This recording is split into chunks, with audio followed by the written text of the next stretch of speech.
Hello everyone, welcome to this session. आज हम लोग जो यूनिट डिस्कस करने जा रहे हैं वो है nature and scope of business economics. Basically हम लोग पढ़ने वाले हैं कि इकोनॉमिक्स क्या है। इकोनॉमिक्स की मेन जो दो ब्रांचेस होती है, micro economics and macro economics, उसके ऊपर फोकस करेंगे हम लोग। माइक्रो इकोनॉमिक्स कौन सी चीजों से डील कर रही है, मैक्रो इकोनॉमिक्स किन चीजों से डील कर रही है, ये सारी चीजें हम लोग बेसिकली यहाँ पे इस चैप्टर के अंदर कंसिडर करने वाले हैं। सबसे पहले हम लोग ये देखेंगे कि बिजनेस इकोनॉमिक्स क्या है, इकोनॉमिक्स के बेसिक टर्म्स है, वो सब चीजें समझेंगे हम लोग। जब हम इकोनॉमिक्स की बात करते हैं तो इकोनॉमिक्स है ना, ग्रीक वर्ड से आया है। Economics has its origin from the Greek word and the Greek word is oikonomia which means household. किस तरीके से हाउस होल्ड को हम लोग मैनेज करते थे, उसी तरीके से आज के टाइम में हम लोग क्या करते हैं, कंट्री को मैनेज करते हैं। और इसीलिए बेसिकली इकोनॉमिक्स ग्रीक वर्ड से आया oikonomia which means household. एक बुक है basically an inquiry into the nature and causes of wealth of nations. ये बुक जो लिखी है बेसिकली वो किसने लिखी है, एडम स्मिथ ने। और उन्होंने फर्स्ट टाइम इस बुक के अंदर इकोनॉमिक्स के बारे में मेंशन किया था। It is considered as the first modern work of economics. हाँ, नॉर्मली हम लोग जब इकोनॉमिक्स की बात करते हैं तो याद रखना, इकोनॉमिक्स कोई नया कॉन्सेप्ट नहीं है, इकोनॉमिक्स बहुत पुराना कॉन्सेप्ट है। इवन कौटिल्य के टाइम से ये चीज चलती आ रही है। कौटिल्य ने भी एक बुक लिखी थी, हम सभी को पता है, अर्थशास्त्र। तो इकोनॉमिक्स कोई नया कॉन्सेप्ट नहीं है। हाँ, जैसे जैसे टाइम बीत रहा है वैसे वैसे अलग अलग कॉन्सेप्ट्स आते हैं, लोगों के अपने अपने ओपिनियंस आते हैं। बट इकोनॉमिक्स में कुछ फंडामेंटल फैक्ट्स है। Two fundamental facts, first one is unlimited wants and second is relatively scarce. Unlimited wants यानी बेसिकली अगर हम लोग बात करें तो हम लोगों की जो वांट्स है वो अनलिमिटेड इन नेचर है, और अनलिमिटेड के साथ साथ रीअकरिंग है। अगर मेरी एक वांट सेटिस्फाई हो जाती है तो ऐसा होता है कि अब दूसरी वांट, तीसरी वांट, उसके बाद नेक्स्ट वांट्स हमारी क्या होती रहती है, कंटिन्यूसली चलती ही जाती है। और रीअकरिंग, आज अगर से फॉर एग्जांपल मेरी कोई पर्टिकुलर वांट सेटिस्फाई हो चुकी है तो क्या जरूरी है कि वो वांट, वो पर्टिकुलर कमोडिटी फ्यूचर में मुझे कभी नहीं चाहिएगी वापस? Not possible. दूसरी चीज, रिलेटिवली स्केर्स, मतलब हमारी कंट्री में जितने भी रिसोर्सेज है वो सभी रिसोर्सेज क्या है, रिलेटिवली स्केर्स है, स्केर्सिटी है। अगर एक चीज सोच के देखो, रिसोर्सेज अनलिमिटेड होते तो इकोनॉमिक प्रॉब्लम्स ही नहीं होती। सबसे पहली चीज क्या ध्यान रखनी है कि रिसोर्सेज क्या है, लिमिटेड। और इन लिमिटेड रिसोर्सेज के अंदर ही हम लोग हमारी अनलिमिटेड वांट्स को क्या करने वाले हैं, सेटिस्फाई करने वाले हैं। सो बेसिकली इकोनॉमिक्स के अंदर हम लोग यही स्टडी करेंगे कि किस तरीके से हम लोग हमारी अनलिमिटेड वांट्स को सेटिस्फाई करेंगे विद द लिमिटेड रिसोर्सेज। और जब हम लोग हमारी वांट्स को सेटिस्फाई करने जाते हैं तो एक चीज याद रखना, हम लोग प्रायोरिटी सेट करते हैं। जो भी मोस्ट अर्जेंट वांट है उसको हम लोग पहले सेटिस्फाई करेंगे, और जो लेस अर्जेंट वांट है उसको हम लोग बाद में सेटिस्फाई करेंगे। एंड इकोनॉमिक्स के अंदर एक और चीज होती है, that is decision making. Normally हम लोग डिसीजन लेते हैं, हमारे पास बहुत अलग अलग ऑल्टरनेटिव्स है, ऑप्शंस है। उन सभी ऑप्शंस को हम लोग इवैल्यूएट करते हैं, हर ऑप्शन के एडवांटेजेस देखते हैं, डिसएडवांटेजेस देखते हैं, और उसमें से जो सबसे बेस्ट ऑल्टरनेटिव होता है, जो सबसे बेस्ट ऑप्शन होता है, उसी को हम लोग बेसिकली क्या करते हैं, कंसीडर करते हैं। We will select the most suitable alternative. और जब हम बिजनेस इकोनॉमिक्स की बात करते हैं तो याद रखना, बिजनेस इकोनॉमिक्स को मैनेजरल इकोनॉमिक्स भी बोला जाता है। बेसिकली बिजनेस इकोनॉमिक्स क्या है, तो जब भी हम लोग हमारे बिजनेस के डिसीजंस में इकोनॉमिक्स को इन्वॉल्व करते हैं, इकोनॉमिक्स के एलिमेंट्स को इन्वॉल्व करते हैं, जैसे कि कॉस्ट है, रेवेन्यू है, डिमांड है, सप्लाई है, ये सभी चीजों को जब भी हम लोग बिजनेस के अंदर लेके आ रहे हैं तो वो बेसिकली बिजनेस इकोनॉमिक्स है। और बिजनेस इकोनॉमिक्स को हम लोग क्या बोल सकते हैं, मैनेजरल इकोनॉमिक्स। याद रखना, ये क्वेश्चन एमसीक्यू में भी आ सकता है कि बिजनेस इकोनॉमिक्स का और दूसरा नाम कौन सा है, तो हम लोग याद रखेंगे that is managerial economics. And business economics comprises of that part of economic knowledge, logic, theories and analytical tools। यानी डिसीजन मेकिंग के लिए जितने भी इंपॉर्टेंट चीजें हैं, जैसे लॉजिक होना चाहिए, थियरीज होनी चाहिए, एनालिटिकल टूल्स यूज करते हैं, ये सभी चीजें बिजनेस इकोनॉमिक्स के अंदर इंक्लूड हो जाती है। Business economics has also close connection with micro and macro economics. Business economics basically हम लोग जब इकोनॉमिक्स की बात करते हैं तो उसकी दो सबसे इंपॉर्टेंट ब्रांचेस होती है, first one is micro and second one is macro economics. ये चीज हम लोग आगे चैप्टर में डिटेल में पढ़ेंगे, सो अभी हम लोग कवर नहीं कर रहे हैं। उसके साथ साथ और भी बहुत सारी चीजें हैं जिसके साथ इकोनॉमिक्स का क्लोज कनेक्शन है, जैसे हम लोग देख सकते हैं operation research, statistics, mathematics, theory of decision making. ये सभी चीजें कहीं ना कहीं इकोनॉमिक्स इन सभी चीजों के साथ क्या है, कनेक्टेड है। Next one is nature of business economics. अब नेचर की बात की है, जिसमें सबसे फर्स्ट हमें बोला है माइक्रो इकोनॉमिक्स। जब हम माइक्रो इकोनॉमिक्स की बात करते हैं, माइक्रो ग्रीक वर्ड माइक्रो से आया है। Micro is derived basically from the Greek word mikros which means small. जब भी हम लोग किसी इंडिविजुअल यूनिट से डील कर रहे हैं, किसी सिंगल यूनिट से डील कर रहे हैं, तो वो चीज किसके अंदर कवर होनी चाहिए? वो चीज माइक्रो इकोनॉमिक्स के अंदर कवर होनी चाहिए। Single consumer, single producer, single industry, तो वो सभी चीजें माइक्रो इकोनॉमिक्स के अंदर आती है। और माइक्रो इकोनॉमिक्स में जो फोकस होता है, कौन सी चीजों के ऊपर फोकस होता है? First one, product pricing. किस तरीके से प्रोड्यूसर प्रोडक्ट का प्राइस डिसाइड करने वाला है, प्रोडक्ट का प्राइस डिटरमाइन करने वाला है, किसमें कवर होगा? माइक्रो इकोनॉमिक्स में। Next one, consumer behaviour. Consumer किस तरीके से प्रोडक्ट को परचेस करता है, प्रोडक्ट को परचेस करते टाइम कंज्यूमर क्या ध्यान रखता है? Maximum satisfaction. Consumer is always rational, तो वो कंज्यूमर बिहेवियर है। फैक्टर प्राइसिंग, जो भी फैक्टर्स है अलग अलग, लैंड, लेबर, कैपिटल, एंटरप्रेन्योर, इन सबको किस तरीके से हम लोग इनकम डिस्ट्रीब्यूट करने वाले हैं इनके बीच में, in the form of rent, wages, interest, profit, ये सारी चीजें। The economic condition of a section of people, behaviour of firm and location of the industry. यानी बेसिकली जो हमारे वहां पे जो इकोनॉमिक कंडीशन है कुछ लोगों की, या फिर फर्म्स का जो बिहेवियर है, या फिर इंडस्ट्री की जो लोकेशन है, ये सभी चीजें बेसिकली अगर हम लोग देखें तो वो किसके अंदर कवर होगी? माइक्रो इकोनॉमिक्स में। माइक्रो इकोनॉमिक्स इन सब चीजों से क्या कर रहा है? डील कर रहा है। Next one is macro economics. जब मैंने माइक्रो की बात की थी, micro is derived from the Greek word mikros. Macro, macro economics, macro is derived from the Greek word makros and macro means large. जब भी हम लोग किसी चीज से इन टोटल एग्रीगेट में अगर डील कर रहे हैं, तो वो किसके अंदर कवर होना चाहिए? मैक्रो इकोनॉमिक्स के अंदर कवर होना चाहिए। इसीलिए यहां पे इसको एग्रीगेट में हम लोग डील कर रहे हैं। और एग्रीगेट में हम लोग कौन सी चीजें कंसीडर कर सकते हैं? ओवरऑल लेवल ऑफ आउटपुट, पूरी कंट्री में जो आउटपुट है, total consumption, total saving, total investment. हम लोग देख सकते हैं कि हर जगह पे वर्ड क्या यूज किया है? Total, aggregate. Total saving, total consumption, national income, ये सब कुछ क्या है? एग्रीगेट है। तो ये सब चीजें कहां पे कवर होनी चाहिए? मैक्रो इकोनॉमिक्स के अंदर कवर होनी चाहिए। मैक्रो इकोनॉमिक्स में कौन सी चीजें आएगी? सबसे पहले हम लोग देख सकते हैं national income and national output. पूरे कंट्री में जो भी प्रोडक्शन हुआ है गुड्स एंड सर्विसेज का, या फिर जो भी इनकम जनरेट हो रही है। The general price level and the interest rate. Basically the general price level, किसी एक या दो कमोडिटी की बात नहीं हो रही है, जनरल प्राइस लेवल, यानी मोस्ट ऑफ द कमोडिटीज को हमने यहां पे कंसीडर किया है। Balance of trade and balance of payment, basically import and export of goods है, import and export of services है, यूनिलेटरल ट्रांसफर है, लोन्स है। ये जितने भी ट्रांजेक्शन हो रहे हैं हमारी कंट्री के दूसरी कंट्री के साथ, जो हम रिकॉर्ड करते हैं either in balance of trade और इन बैलेंस ऑफ पेमेंट, उस चीज को भी हम लोग मैक्रो इकोनॉमिक्स में कंसीडर करेंगे। Next one is external value of the currency. हमारे करेंसी की जो भी एक्सटर्नल वैल्यू है in terms of dollar, euro, pound, वो सब चीजें। The overall level of saving and investment and the level of employment and the rate of economic growth. हमारी country में टोटल सेविंग कितनी है, टोटल इन्वेस्टमेंट, एम्प्लॉयमेंट का level क्या है, इकोनॉमिक ग्रोथ की स्पीड से हो रहा है। ये सभी चीजें जब हम लोग एग्रीगेट की बात करते हैं तो हमेशा याद रखेंगे किसके अंदर कवर होना चाहिए? मैक्रो इकोनॉमिक्स के अंदर ये चीज कवर होनी चाहिए। सो सबसे पहले हम लोग याद रखेंगे माइक्रो एंड मैक्रो इकोनॉमिक्स। अब एक छोटा सा टॉपिक है, that is nature of business economics. Business economics के नेचर देखना है, कैरेक्टरिस्टिक्स है बेसिकली, जिसमें सबसे फर्स्ट पॉइंट बोला है business economics is a science. जब हम लोग साइंस की बात करते हैं तो हमें पता है science is a systemised body of knowledge which establishes the cause and effect relationship. Science में क्या होता है? कॉज एंड इफेक्ट रिलेशनशिप है। उसी तरीके से इकोनॉमिक्स में भी कॉज एंड इफेक्ट रिलेशनशिप है। एक बहुत सिंपल एग्जांपल देता हूं, लॉ ऑफ डिमांड। अगर प्राइस चेंज हो रहा है तो उसकी वजह से डिमांड में भी चेंज आएगा। प्राइस अगर बढ़ेगा तो डिमांड कम हो जाएगी, प्राइस अगर कम तो डिमांड ज्यादा। कॉज एंड इफेक्ट, अगर कुछ भी यहां पर चेंज हुआ तो डेफिनेटली दूसरी जगह पर उसका इफेक्ट आएगा ही आएगा। Next, based on micro economics. जब भी हम लोग बिजनेस के अंदर डिसीजंस लेते हैं तो हम लोग बहुत हेवीली माइक्रो इकोनॉमिक्स की टेक्निक्स के ऊपर क्या करते हैं? रिलाय करते हैं। जैसे सिंपल एग्जांपल है प्रोडक्ट प्राइसिंग।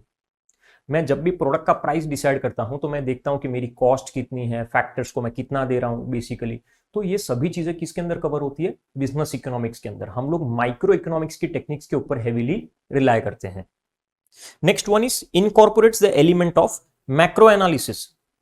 अगर हम लोग बिजनेस कर रहे हैं तो हम लोगों को मैक्रो एनालिसिस, मैक्रो एनवायरनमेंट के बारे में भी सब कुछ पता होना चाहिए। मैक्रो इकोनॉमिक्स के बारे में, ताकि हमको बिजनेस में डिसीजन लेने के टाइम पे प्रेजेंट के बारे में भी पता हो और फ्यूचर के बारे में भी हम लोग कुछ एक्सटेंट तक बेसिकली क्या कर सके, प्रिडिक्शंस कर सकें। सो दोनों चीज कवर हो जा रही है, माइक्रो भी कवर हो रहा है और मैक्रो भी कवर हो रहा है। Next one is business economics is an art. Business economics क्या है, तो basically it is an art. Art के अंदर क्या होता है, प्रैक्टिकल चीजें, प्रैक्टिकली किसी चीज को अप्लाई करता हूं तो उसको मैं क्या बोलता हूं, आर्ट। बिजनेस इकोनॉमिक्स में भी वही चीज है कि हम लोग अगर कोई भी पॉलिसीज बना रहे हैं, मॉनेटरी पॉलिसी, फिस्कल पॉलिसी, ऐसी कोई भी चीज, तो प्रैक्टिकली हम लोग उस चीज को इंप्लीमेंट करने वाले हैं, और इसीलिए बिजनेस इकोनॉमिक्स को आर्ट भी बोला गया कि यहां पर प्रैक्टिकल एप्लीकेशन भी है। Next one is the use of theory of market and private enterprise. किस तरीके से हम लोग मार्केट की थियरी को अप्लाई करने वाले हैं, प्राइवेट एंटरप्राइज की थियरी को अप्लाई करने वाले हैं, वो सारी चीजें, कंपटीशन कितना है मार्केट के अंदर, वो सब चीजें हम लोग कंसीडर करते हैं। Next one, pragmatic in approach. Economics basically deal कर रहा है, वो हमको बता रहा है कि किस तरीके से हम लोग रियल लाइफ में सिचुएशंस को डील कर सकते हैं, प्रॉब्लम्स के साथ डील कर सकते हैं। थियरेटिकली पढ़ना बहुत अलग होता है और प्रैक्टिकली उस चीज के साथ डील करना इन द रियल वर्ल्ड, वो बहुत अलग चीज हो जाती है हमारे साथ। Next one, interdisciplinary in nature. जब हम लोग इकोनॉमिक्स की बात करते हैं तो यहां पे हमें दिया है, it incorporates tools from other discipline. और भी बहुत सारी चीजें हैं, जैसे कि मैथमेटिक्स है, ऑपरेशन रिसर्च हमने पहले देखा, मैनेजमेंट थियरी, अकाउंटिंग, मार्केटिंग, ये सभी चीजें बेसिकली जो है, ये सभी चीजें यहां पे हम लोग कंसीडर कर सकते हैं। अलग अलग डिसिप्लिन से हमने उस चीज को डिराइव किया है। सो अब हम लोग देखेंगे नॉर्मेटिव इन नेचर। ये बहुत इंपॉर्टेंट है, दो चीज होती है, एक होता है पॉजिटिव इकोनॉमिक्स, एक होता है normative economics. Positive and normative. जब हम पॉजिटिव इकोनॉमिक्स की बात करते हैं तो positive economics it deals with facts and figures, जो चीज एक्चुअल में है हम उसी के साथ डील कर रहे हैं। और जब हम लोग नॉर्मेटिव इकोनॉमिक्स की बात करते हैं तो normative economics involves value judgement, क्या होना चाहिए हमारे हिसाब से, वो क्या है, normative in nature. Positive economics में हमारा जो फोकस है वो किस चीज के ऊपर है, व्हाट इज, मतलब प्रेजेंट के ऊपर हमारा फोकस है कि व्हाट इज, के अभी क्या है, हम उस चीज के ऊपर फोकस कर रहे हैं। एक सिंपल एग्जांपल देता हूं, इंडिया की पॉपुलेशन 130 करोड़ से, ये क्या है, ये फैक्ट है, it is a positive economics. It is descriptive in nature. जब पॉजिटिव इकोनॉमिक्स की बात करते हैं तो वो डिस्क्रिप्टिव इन नेचर है। और जब हम लोग नॉर्मेटिव इकोनॉमिक्स की बात करते हैं, नॉर्मेटिव साइंस की बात करते हैं, तो यहां पे वैल्यू जजमेंट है, मतलब यहां पे हम लोग हमारा ओपिनियन दे रहे हैं। जैसे से फॉर एग्जांपल एक स्कीम है, हम सभी को पता है, Mahatma Gandhi National Rural Employment Guarantee Scheme, जहां पे बोला गया है कि 100 डेज ऑफ एम्प्लॉयमेंट मिल रहा है। अब लोगों के अलग अलग ओपिनियन है। मैंने ऐसा ओपिनियन दिया कि हाँ यार ये स्कीम बहुत अच्छी है, इसकी वजह से अनएम्प्लॉयमेंट का जो रेट है वो शायद कम हो जाएगा। एक जन ने ऐसा ओपिनियन दिया कि नहीं यार ये स्कीम बहुत गलत है, इसकी वजह से लोग इस स्कीम के ऊपर ज्यादा डिपेंडेंट होते जा रहे हैं। ये सभी लोगों का अलग अलग ओपिनियन है। क्या है, नॉर्मेटिव साइंस है। अगर हम लोग ओपिनियन दे रहे हैं, वैल्यू जजमेंट है, सो उस चीज को हम लोग नॉर्मेटिव साइंस के अंदर क्या करेंगे, इंक्लूड करेंगे। और नॉर्मेटिव साइंस हमेशा किस चीज से डील करेगा, व्हाट शुड बी, क्या होना चाहिए, उस चीज से हम लोग बेसिकली क्या कर रहे हैं, डील कर रहे हैं। तो हम लोग याद रखेंगे positive economics and normative economics, positive science and normative science. Positive के अंदर किस चीज से डील कर रहे हैं, व्हाट इज। नॉर्मेटिव में किस चीज से डील कर रहे हैं, व्हाट शुड बी। पॉजिटिव में किस चीज से डील किया हम लोगों ने, फैक्ट्स एंड फिगर्स। नॉर्मेटिव में किस चीज से डील किया हम लोगों ने बेसिकली, तो नॉर्मेटिव में हम लोग वैल्यू जजमेंट को इंक्लूड कर रहे हैं। Positive economics descriptive in nature, normative economics prescriptive in nature. यहां तक सभी को क्लियर होना चाहिए। नेक्स्ट हमारा जो टॉपिक है वो है स्कोप ऑफ बिजनेस इकोनॉमिक्स। अब स्कोप ऑफ बिजनेस इकोनॉमिक्स, सबसे पहली चीज यहां पे दिया है हमको micro economics. Micro economics is applied to the operational और द इंटरनल इश्यूज। जो भी हमारे ऑर्गेनाइजेशन के इंटरनल इश्यूज है वहां पे हम लोग किस चीज को अप्लाई कर सकते हैं, माइक्रो इकोनॉमिक्स को अप्लाई कर सकते हैं। जैसे कि हम लोग देख सकते हैं इंटरनल इश्यूज है जहां पे हम लोग माइक्रो इकोनॉमिक्स को अप्लाई करते हैं। जो साइज है ऑर्गेनाइजेशन का, प्रोडक्ट से रिलेटेड अगर कोई डिसीजन है, टेक्नोलॉजी से रिलेटेड, फैक्टर कॉम्बिनेशन से related, land, labour, capital, entrepreneur कितना यूज करेंगे, क्या कॉम्बिनेशन होगा हमारा, प्राइसिंग किस तरीके से होगी प्रोडक्ट की, सेल्स प्रमोशन किस तरीके से करने वाले हैं हम लोग, फाइनेंसिंग कैसे होगी, ये सब इंटरनल चीजें हैं। और इंटरनल चीजों में हम लोग किस चीज को अप्लाई करेंगे, माइक्रो इकोनॉमिक्स को अप्लाई करने वाले हैं। और जब हम लोग यहाँ पे इंटरनल चीजों की बात कर रहे हैं, माइक्रो इकोनॉमिक्स थियरी की बात कर रहे हैं, तो कौन सी चीजें इंक्लूड होगी, जिसमें फर्स्ट हमें दिया है डिमांड एनालिसिस एंड फोरकास्टिंग। यानी हम लोग सबसे पहले तो डिमांड एनालिसिस कर रहे हैं, हम लोग फोरकास्ट कर रहे हैं कि फ्यूचर में कितनी डिमांड होगी on the basis of past behaviour. Past में हमारे प्रोडक्ट की कितनी डिमांड थी, हमारे सर्विसेज की कितनी डिमांड थी, उसके बेस पे हम प्रिडिक्शन करने वाले हैं कि फ्यूचर में मेरे प्रोडक्ट की कितनी डिमांड होगी। Next one is production and cost analysis. Production and cost analysis, relationship between input and output. हम लोग किस तरीके से इनपुट को किस में कन्वर्ट करने वाले हैं, आउटपुट में कन्वर्ट करने वाले हैं, किस तरीके से हम लोग इनपुट को ऑप्टिमम तरीके से क्या करने वाले हैं, यूटिलाइज करने वाले हैं, हमारी कॉस्ट कितनी इनकर होने वाली है, ये सारी चीजें। Next one, inventory management. जब हम इन्वेंट्री मैनेजमेंट की बात करते हैं मतलब स्टॉक, इन्वेंट्री कुछ भी हो सकता है, it can be finished goods, it can be semi finished goods, that is work in progress, it can be raw material, कुछ भी। इन सभी चीजों की कॉस्ट क्या है, ये सभी चीज हम लोग देख रहे हैं। और इस इन्वेंट्री पॉलिसी की वजह से हमारे प्रॉफिटेबिलिटी के ऊपर क्या होता है, बहुत बड़ा इंपैक्ट आता है। Next one is the market structure and the pricing policy. Market structure कैसा है, मोनोपोली है, परफेक्ट कंपटीशन है, मोनोपोलिस्टिक है, ओलिगोपोली है। पहले तो मार्केट स्ट्रक्चर देख रहे हैं और अकॉर्डिंगली हम लोग बेसिकली हमारे प्रोडक्ट का क्या करने वाले हैं, प्राइस डिसाइड करने वाले हैं, प्राइस सेट करने वाले हैं। Next one is the resource allocation. Resource allocation, हम लोग रिसोर्सेज को किस तरीके से एलोकेट करेंगे, there must be optimum utilisation of resources. Wastage हो सके उतना क्या होना चाहिए, कम होना चाहिए। सो ये जितनी भी चीजें हैं ये किसके अंदर इंक्लूड हो रही है, माइक्रो इकोनॉमिक्स के अंदर। Next one, theory of capital and investment decision.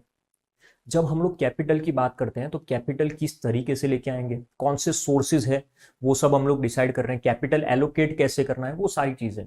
Investment, तो इन्वेस्टमेंट कौन से प्रोजेक्ट में करना है हम लोगों को, हम लोग अगर वहां पे इन्वेस्ट कर रहे हैं तो कितना रिटर्न मिलेगा, ये सभी चीजें देखनी है। जब मैं इन्वेस्ट करता हूं तो बहुत सारे क्राइटेरियाज कंसीडर करता हूं, उसके बाद ही इन्वेस्ट करता हूं। Next one, profit analysis. कोई भी बिजनेस ऑर्गेनाइजेशन हो, हर बिजनेस ऑर्गेनाइजेशन प्रॉफिट एनालिसिस करता है कि पर्टिकुलरली कुछ कंडीशंस में अनसर्टनिटी है, सर्टनिटी है, हमारा प्रॉफिट किस तरीके से फ्लक्चुएट हो सकता है। बिजनेस बहुत अनसर्टन है, बिजनेस एनवायरनमेंट बहुत अनसर्टन है, कुछ भी हो सकता है और उसका इफेक्ट डायरेक्टली कहां पे आएगा, हमारे प्रॉफिट पे आने वाला है। Next one, risk and uncertainty analysis. हमारे बिजनेस के अंदर रिस्क बहुत है, बहुत अनसर्टन है एनवायरनमेंट, कभी भी कुछ भी हो सकता है और इतना रिस्क है, अनसर्टनिटी है। एक चीज समझो, रिस्क को एलिमिनेट करना पॉसिबल नहीं है, बट हाँ हम लोग पहले से प्रिडिक्ट कर सकते हैं और पहले से उन चीजों के लिए तैयार रह सकते हैं। पास्ट डेटा, करंट इंफॉर्मेशन होनी चाहिए, फ्यूचर का प्रिडिक्शन होना चाहिए थोड़ा बहुत, तो इन सब के बेस पे हम लोग बेसिकली क्या कर सकते हैं, रेडी रह सकते हैं। Next one and the last topic, macro economics. हमने माइक्रो इकोनॉमिक्स देखा कि हम लोग माइक्रो इकोनॉमिक्स कहां पे अप्लाई कर रहे थे, इंटरनल इश्यूज में। तो मैक्रो इकोनॉमिक्स को हम लोग कहां पे अप्लाई करेंगे, एक्सटर्नल इश्यूज में। पहले था इंटरनल इश्यूज, अब हम लोग पढ़ रहे हैं एक्सटर्नल इश्यूज। एक्सटर्नल इश्यूज जैसे कि type of economic system, capitalist economy, socialist economy, mixed economy, कौन सी इकोनॉमी है, stage of business cycle, boom है, रिसेशन है, डिप्रेशन है, रिकवरी, कौन सा स्टेज है। General trend in the national income, employment, prices, saving and investment. Trend क्या है, नेशनल इनकम कंटिन्यूसली बढ़ रही है या फिर एम्प्लॉयमेंट कंटिन्यूसली बढ़ रहा है। The general price level, general price level किस तरीके से बढ़ रहा है या फिर किस तरीके से कम हो रहा है, वो सारी चीजें हम लोग यहाँ पे देखते हैं।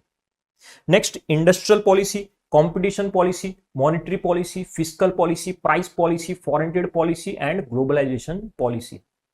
बहुत सारी अलग अलग पॉलिसी होती है। जैसे इंडस्ट्रियल पॉलिसी है, इंडस्ट्री से रिलेटेड बहुत सारे अलग अलग एक्ट्स है। ट्रेड पॉलिसी है, इंपोर्ट एक्सपोर्ट पॉलिसी है, फॉरेन एक्सचेंज, ये सब के लिए। दूसरा, मॉनेटरी पॉलिसी जो आरबीआई प्रिपेयर कर रही है बेसिकली। फिस्कल पॉलिसी जो सेंट्रल गवर्नमेंट प्रिपेयर कर रही है। फिस्कल पॉलिसी किस चीज से रिलेटेड है, public expenditure, public revenue, public borrowing, इन सब चीजों से related. Next one, working of financial sector and capital market. किस तरीके से फाइनेंशियल सेक्टर चल रहा है हमारा, मनी मार्केट है, कैपिटल मार्केट है, वो सारी चीजें। Socio economic organisations like trade union, producers, consumer union and cooperative union. अलग अलग जो भी यूनियंस है, जो भी सोशियो इकोनॉमिक ऑर्गेनाइजेशंस है, वो सब चीजें भी मैक्रो इकोनॉमिक्स में कवर हो रही है। And last one is the social and the political environment. जो सोशल एनवायरनमेंट है, पॉलिटिकल एनवायरनमेंट है, वो भी कहां पे आएगा, एक्सटर्नल इश्यूज में। मतलब कौन फोकस करेगा, मैक्रो इकोनॉमिक्स।